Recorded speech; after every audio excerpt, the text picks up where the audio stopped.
It's another episode with De-Stress with Dr. E. How have you been, guys? And importantly, did you listen to the previous episode?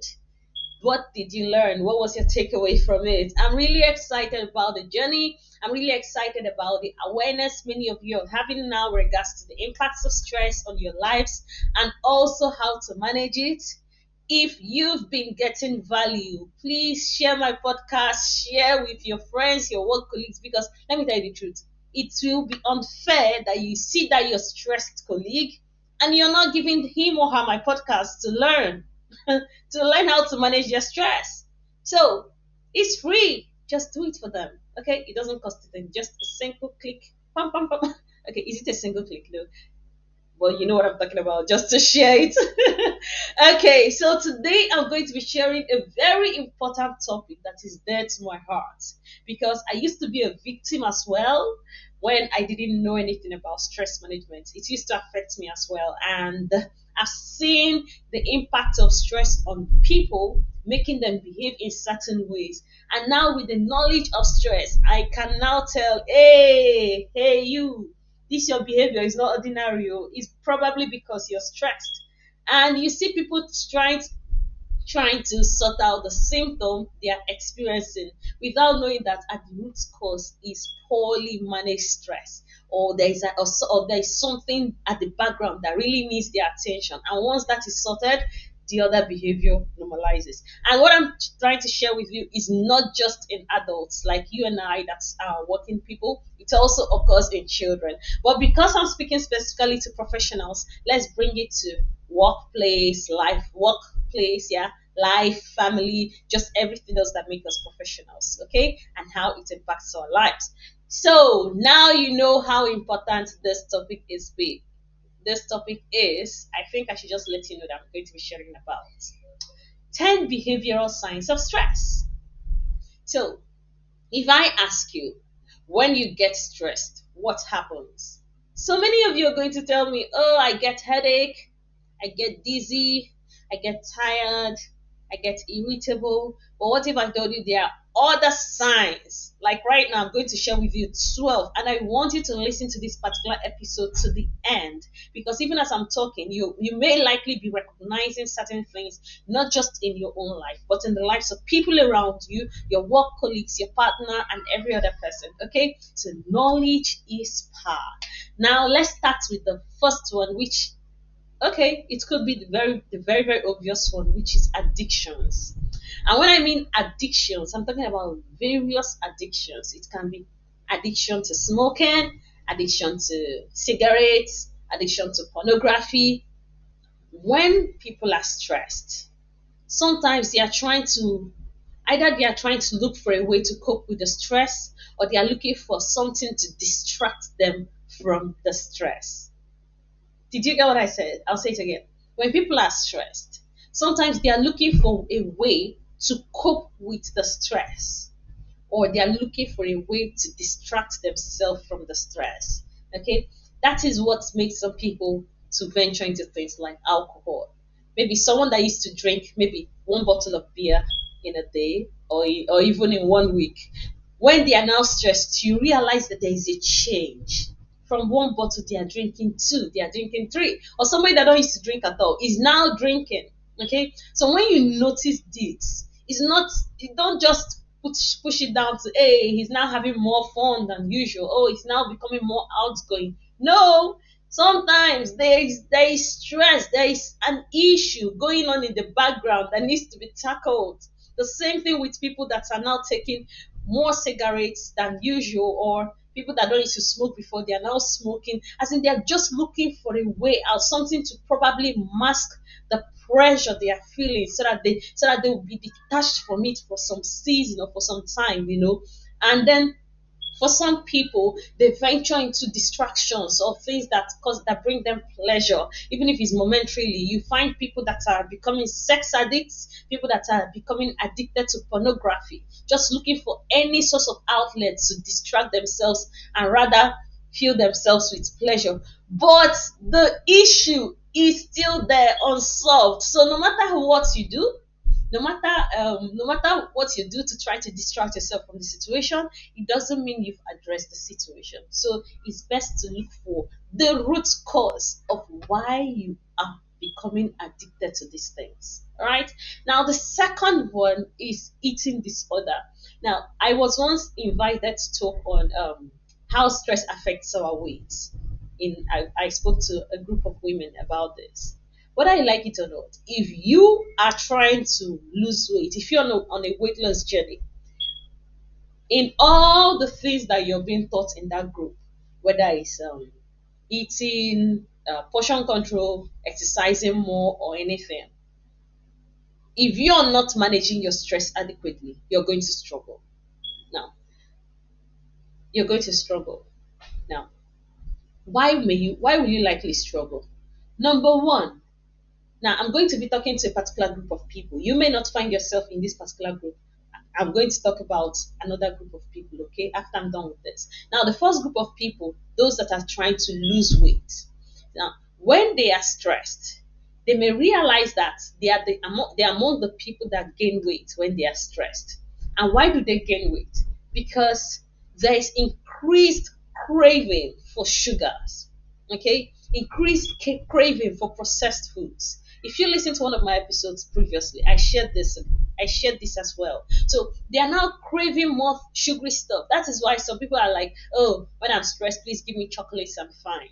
It's not because you actually want to have chocolates. It's because that is what your body is craving at that particular time. It's craving sugars. Okay? So chocolates and other sugary stuffs are more like comfort foods that when you eat them, you're like, okay, like you feel comforted, just like the word implies. All right. So you realize that you're taking more sugary stuff, you're resorting to things like cokes, processed foods, trying to just comfort yourself, emotional eating. It happens to most of us when you feel, and then another group of people, when you feel, oh, you've worked really hard, you've been so stressed throughout this week, therefore you deserve a treat. And what's that treat? Ice creams, chocolates, and every other processed food out there. So it's more like I'm giving myself a treat. It reminds me of one of my colleagues.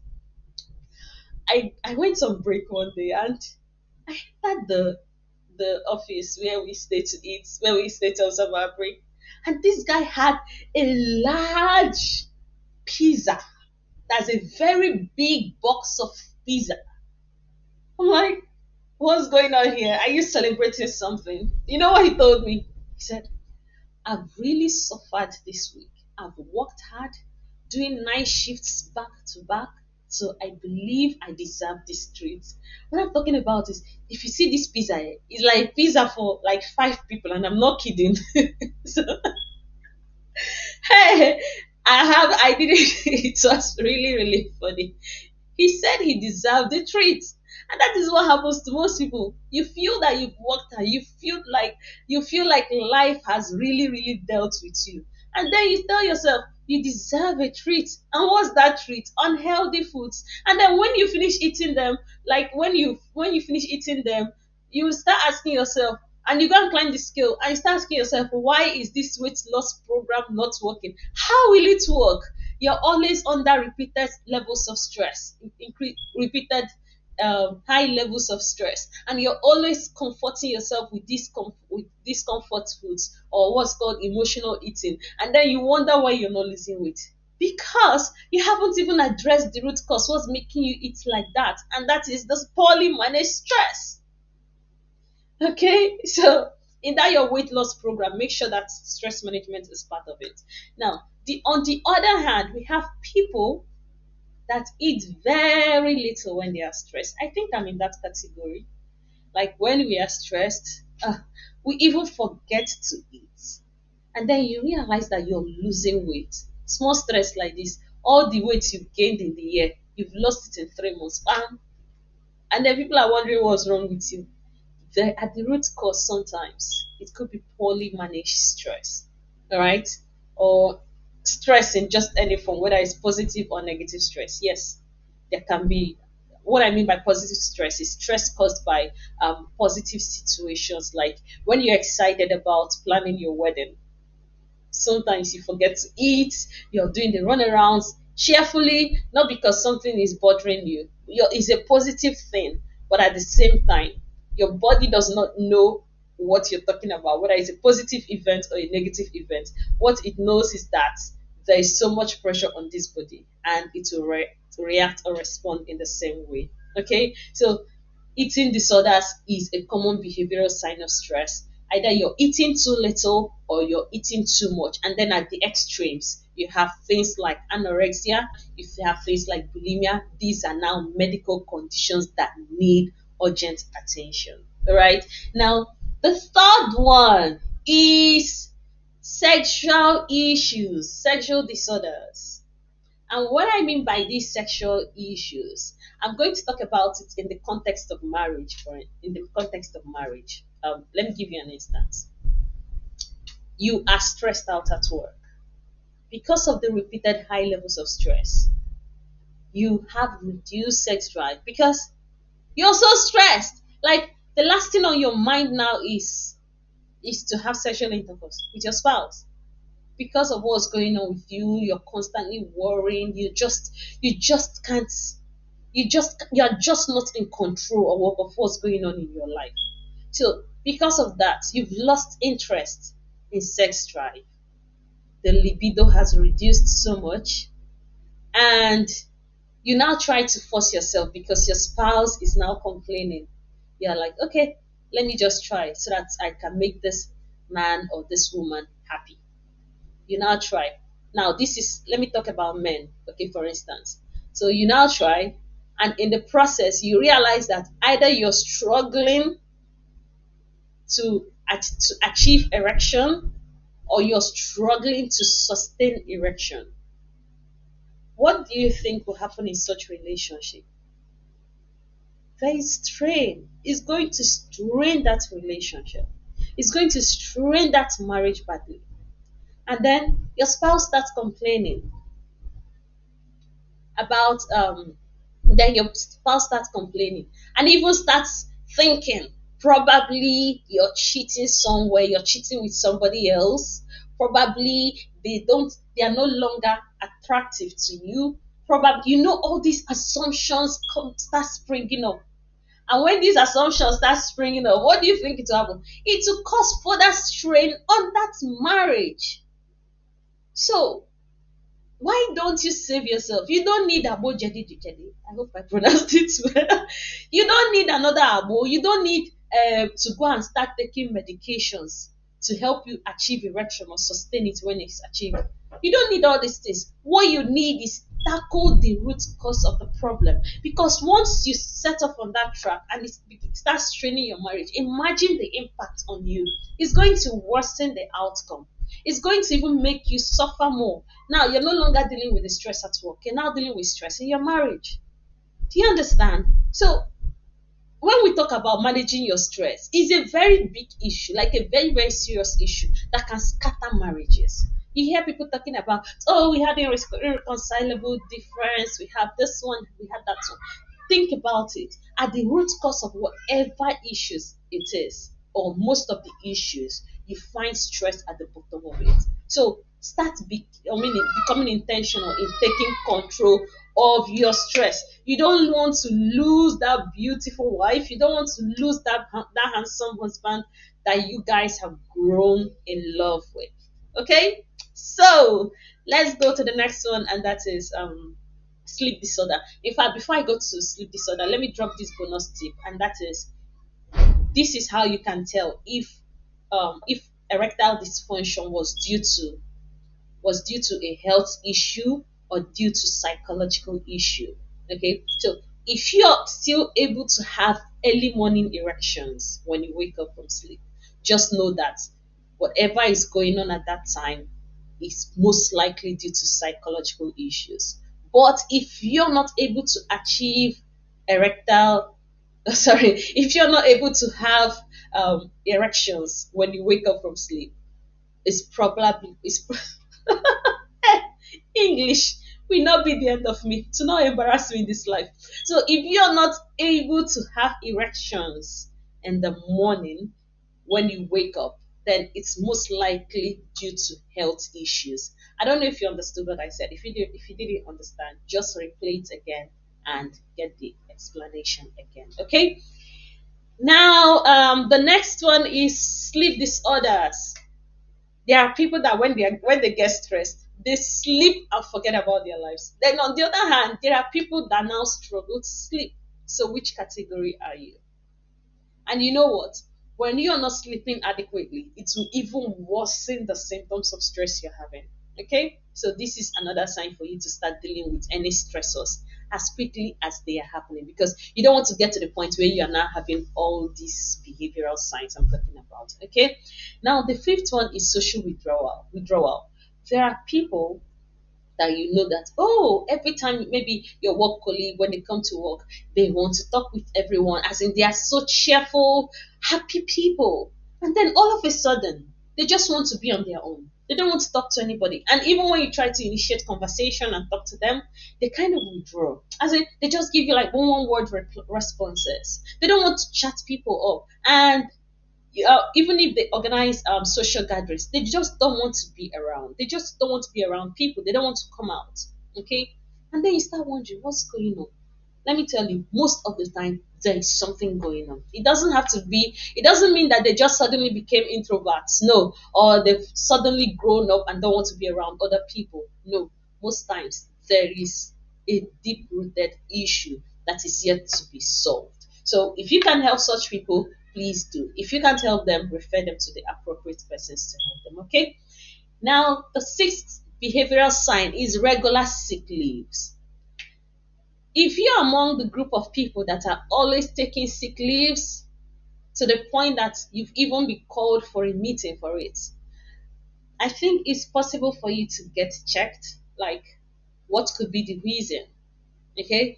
There are people that, let me give an instance with my workplace. So in my workplace, the rota is really tight, because the rota is such that you are at work most of the time. Okay. Now, why we feel it like that is because the job itself is stressful. We are working in a high pressure workplace in the emergency department. So sometimes you need just extra time to rest. But because you're not getting that more than extra time, I'll call it more than extra time, because if you calculate the rota, it feels like you're resting adequately. But if you're not getting that more than extra time, you're going to feel so tired. And then when you want to come to work the next day, and you're not like, no, I just need to rest. Now, because you don't know how to do it, you've realized that people are now calling in sick just because they need that extra day to rest, that extra update to rest. So if this becomes a pattern, it means probably this is a response to stress. Probably this is a response to a stressful rota, stressful work pattern, stressful workload. So it probably could be a sign that you are under tremendous levels of stress. Okay, so regular sick leaves is a sign, and then the next one is difficulty resting. Now, there are people that you see and they're like, they are always working back to back. Sometimes they take pride in being a workaholic. Hey, this sounds so much like me back in the days before I knew about stress. So back then, I used to work back to back. I used to take pride in doing so many things at the same time. For instance, during my NYSC, I was I was working in the hospital as a medical officer. At the same time, I was learning how to sew. Yeah, I was learning how to sew. At the same time, I was preparing for my exams. So you can imagine what my day-to-day life was. I wake up really early and start my day, and I go to bed really late. And the thing is that I was taking pride in doing it, in the sense that if someone asks me, "Hey, you're working too much, don't you think you need to rest?" I start telling them all the things I'm doing and how superhuman and I was, how superhuman I was, how I was able to achieve so many things in 24 hours. And I didn't realize that my body was shutting down, you know, because I didn't take my regular breaks. one of the days I just couldn't function and I ended up in the hospital and I took that break by force. And what was meant to be one day stay in the hospital, yeah, what was meant to be just a hospital visit ended up being a 1 day stay in hospital as an inpatient. And by the time I got back home, I needed extra weeks of rest to help me recover.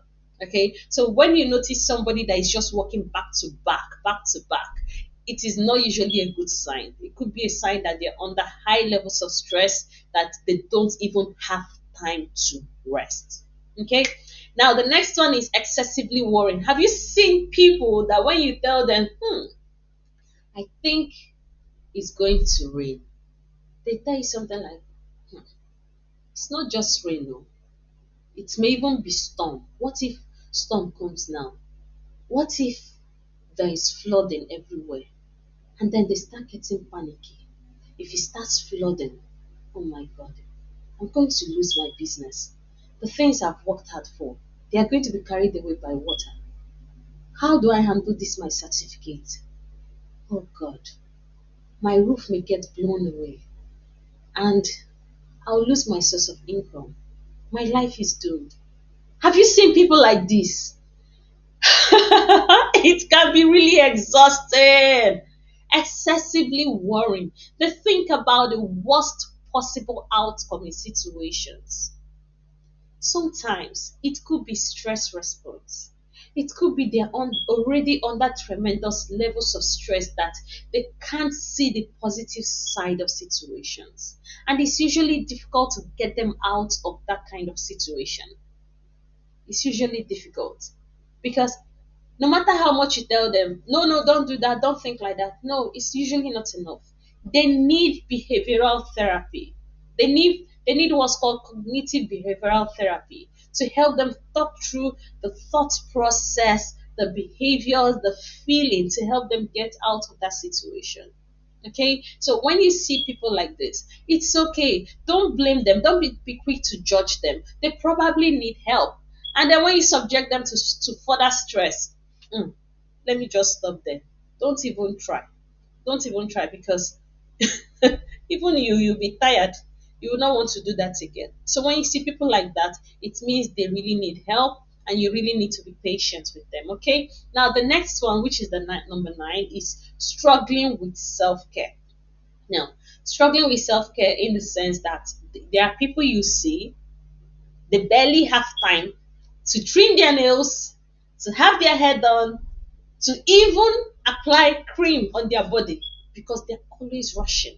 They're trying to sort out things. And not just that, because they're so stressed that they barely have time to think about themselves. So when you see yourself losing interest in things you used to do before, losing interest in taking care of yourself, like your biggest self-care achievement is just showering. That's if you even shower with soap. Your biggest self-care achievement is just showering.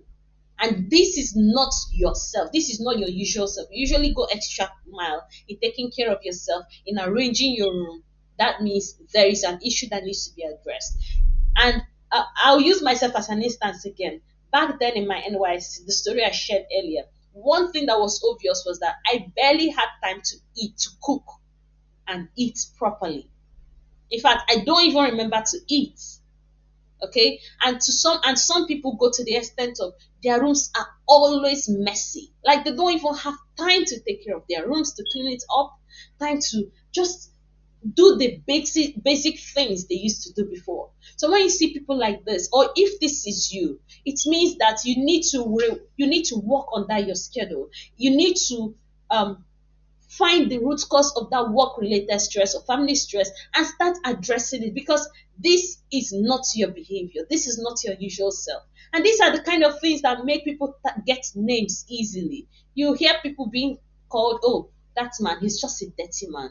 Or that girl, oh, she barely sleeps. She's just she behaves somehow. People start giving you names, giving you tags, whereas that is not the truth about you. As much as you can, please start managing your stress more properly. And then the 11th one is irritability and anger. There are certain people that when they are stressed here, hey, Chineke, don't even come near them.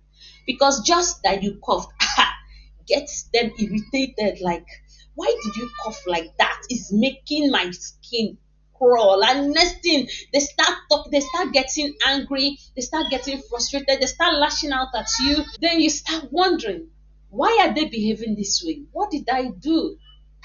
As in just little things you do to them, their body start itching them, they start getting so irritated, they start getting angry at you, the attitude change, the mood changes. See, guys, if you don't manage your stress properly, people will run from you. Nobody wants to be around people that are always shouting at them, always moody. It's so toxic. It gives off so much negative vibes, and nobody wants such around them. Okay. And then the final one is nail biting. It sounds so easy, but you see people that are always like this. I can't even do it. I used to bite my nails, so probably why they are like this.